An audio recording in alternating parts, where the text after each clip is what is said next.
В начале XX века более 100 миллионов православных верующих России подверглись разнообразным притеснениям.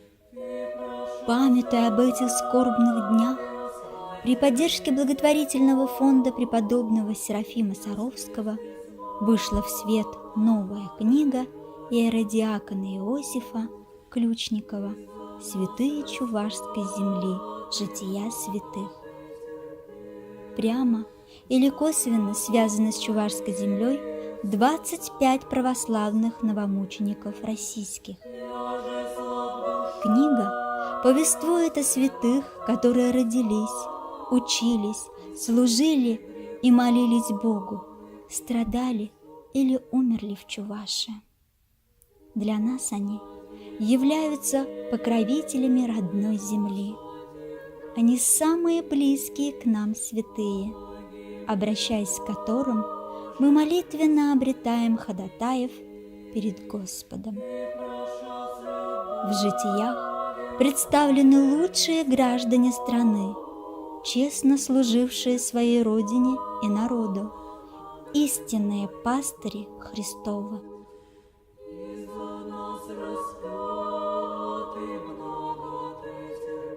Священномученик Михаил Березин.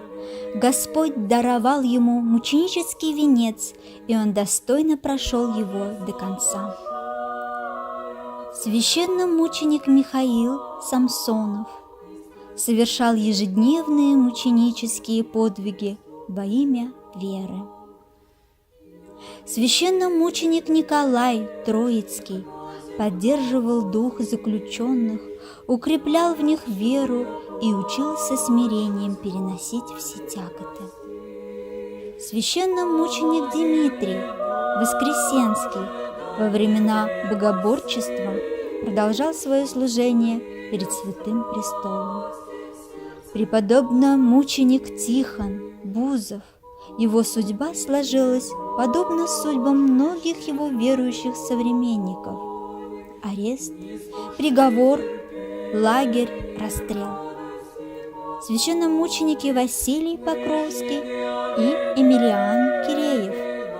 Они поистине несли один общий крест, вместе служили и вместе страдали, вместе были погребены.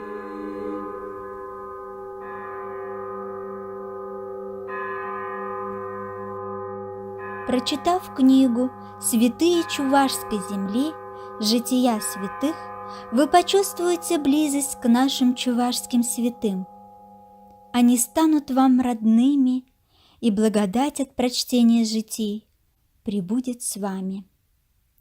Поделитесь с ближними этой благостью и радостью от знакомства с этой книгой.